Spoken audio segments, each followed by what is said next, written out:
L'OCDE, qu'on présente souvent comme le club des pays riches, vient de publier sa nouvelle prévision de croissance pour l'ensemble des pays de l'OCDE, mais en particulier pour la France, avec une prévision de croissance pour cette année 2013 qui serait de plus 0,3, alors que la dernière estimation qui avait été sortie au printemps donnait moins 0,3%. Alors, trois questions face à cette nouvelle prévision. Est-ce que c'est une bonne nouvelle? Disons que c'est un bon signe. Il y a eu toute une série de petits signaux encourageants sur l'économie française ces dernières semaines. Cette prévision l'intègre, contrairement aux précédentes, comme celle de la Commission européenne ou même celle officielle du gouvernement français. Donc on a un chiffre qui est meilleur, et puis c'est significativement meilleur, de moins 0,3 à plus 0,3, ça fait 0,6 points d'écart, ça fait tout de même un peu plus de 10 milliards d'euros de production, dont la moitié vont tomber ou tomberaient dans les caisses de l'État. Donc, un signal encourageant. Ensuite, est-ce que c'est une information crédible? Il s'agit d'une prévision, et puis là, je suis un peu plus ennuyé pour répondre positivement. Parce que la prévision intègre le chiffre du deuxième trimestre, la progression du PIB de 0,5%, alors qu'on craignait que ça soit un chiffre négatif. Donc ce chiffre-là est intégré, là rien à dire, il sera peut-être modifié, mais bon, il est dans cette estimation. Mais en revanche, il y a des chiffres qui sont assez optimistes pour le deuxième semestre.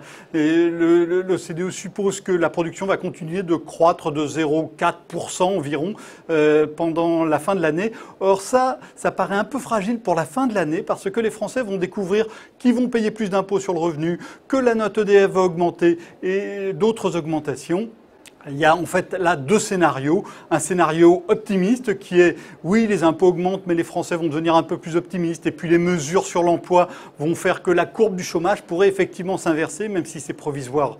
Et donc ils vont acheter en confiance, d'autant plus que la TVA va augmenter au 1er janvier prochain. Le deuxième scénario, qui est plus pessimiste, c'est que le pouvoir d'achat va tout de même être amputé et que ça va peser sur la consommation et sur le moral des Français. Si je devais mettre une pondération, je dirais 1 tiers pour le scénario optimiste, 2 tiers pour le scénario pessimiste. Troisième question, est-ce que ça veut dire que la France est sortie de l'auberge, que cette crise, enfin, on commence à en voir le début du commencement de la fin? Eh bien, c'est hélas trop tôt pour le dire.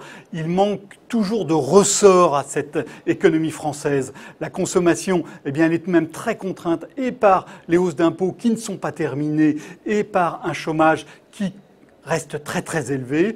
Les exportations, elles, la France ne gagne pas de part de marché, elle reste plutôt sur une pente déclinante, même si le déclin devient moins fort. Et puis l'investissement des entreprises, là c'est le point noir. Les entreprises manquent d'argent pour investir. Elles ont des marges parmi les plus faibles des pays de l'Union européenne. Et donc tout ça fait que ça manque encore un peu de ressort. Alors évidemment, on peut dire que la prévision est un peu meilleure, mais se réjouir d'une prévision de croissance de 0,3%, ça montre tout de même qu'on est dans un environnement qui reste au fond, structurellement, assez morose.